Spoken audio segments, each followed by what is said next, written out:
2012 में जिस तरह से बम्बई में चालू हुआ कि परप्रांतियों को भगाओ, तो गुजरात में भी शुरू हो गया था। उसको हम लोगों ने मोदी जी के पास रजूआत करके, और मोदी जी इस तरह से उन्होंने एक बात को संभाला था, और उत्तर भारत बिहार के लोगों के वजह से ही गुजरात की विकास है और गुजरात आगे है, ऐसा उन्होंने स्टेटमेंट दिया। उसके बाद साथी हो गई। फिर दोबारा 18 में शुरू हुआ था। 18 में फिर से रूपानी जी ने, जब रूपानी जी मुख्यमंत्री थे उस टाइम पर भी उन्होंने इसी तरह का फिर बुला करके सब संभाला था, और संभाल के कहा था कि नहीं, उत्तर भारत के लोग, बिहार के लोग नहीं होंगे तो हमारा सारा लेबर का काम ठप हो जाएगा। और इसलिए ऐसा कोई नहीं है कि तुरंत उन्होंने शांत करवाया था। जब बड़े लोग आते हैं, प्रधानमंत्री हैं कि होम मिनिस्टर है या मुख्यमंत्री है या प्रदेश अध्यक्ष है या बड़े लीडर हैं, वो जब आते हैं सामने, तब वो इस तरह की बात करते हैं कि उत्तर प्रदेश बिहार के वजह से, उनके वर्करों की वजह से, उनके IAS IPS की वजह से, उनके लोगों की वजह से, उनके साथ सहकार से गुजरात विकास कर रहा है। मैं इस तरह के जो भी गुनेगार लोग हैं उसका कोई समर्थन नहीं कर रहा हूँ। मैं तो समर्थन इस बात का कर रहा हूँ कि उनके साथ में जो सभी लोगों को घसीटा जा रहा है कि परप्रांतीय को, ये सब क्यों हमारे लिए यूज किया जा रहा है।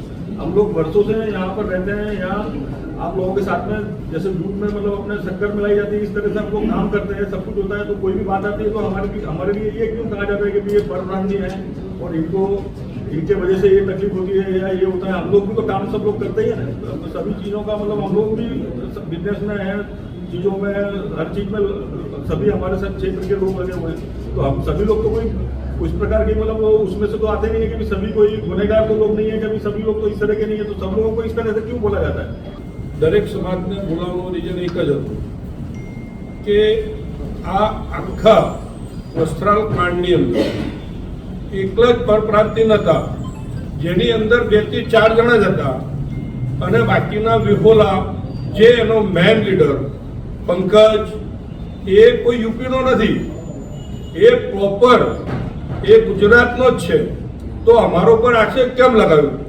એની આખી લિસ્ટ 14 જણની અંદર લિસ્ટમાં તમે જો તો એની અંદર તમને 3 થી 4 જણા મળશે, જેની અંદર જે યાદવ કરીને છોકરો છે એને કાલે છોડ દીધું છે। એનું પોલીસવાળા કે ત્યાંના નેતાઓએ એનું પોતાનું ટેન્ટ બનાવીને એને પાછા આપ્યો છે, કેમ કે એ છોકરો નિર્દોષ હતો, એને એમને લઈ લીધો હતો।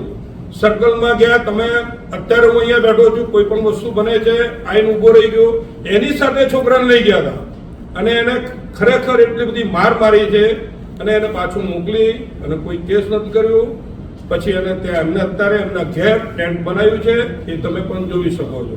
પરપ્રાંતીય હિન્દી ભાષિક એના માટે નથી, દરેક સમાજમાં દૂષણો, અસામાજિક તત્વો હોય છે, પણ ઘણી વખત શું થાય છે કે આવા અસામાજિક તત્વો કોઈ કારણોસર અથવા કોઈના લીધે સામાજિક આગેવાનો સાથે અથવા રાજનૈતિક આગેવાનોની સંપર્કમાં જતા હોય, પણ આપણા ફરજમાં શું આવે છે કે આવા અસામાજિક તત્વોને કોઈ પણ જાતનું સમર્થન આપવું જોઈએ નહીં। સાથે સાથે આવા જે યુવાઓ છે એ યુવાઓ આગળ ચાલીને અસામાજિક તત્વો ન બને એના માટે પણ દરેક સમાજે જાગૃત શરૂઆતથી જ રહેવું પડે। શરૂઆતથી જ્યારે આપણે એમને શિક્ષણ તરફ વાળીશું, એમને સારા એવા વિચારો જ્યારે આપણે આપીશું, સમાજ આપશે, એ જવાબદારી કોની છે? સમાજની છે। કેમ કે એના પછી જ્યારે એક કૃત્ય કરશે તો એનો ભોગવવાનો સમાજ જ છે। તો શરૂઆતમાં શા માટે આપણે એક એવો પ્રયત્ન ના કરીએ કે આપણા સમાજમાં આવા અસામાજિક તત્વો ઓછામાં ઓછા પેદા થાય?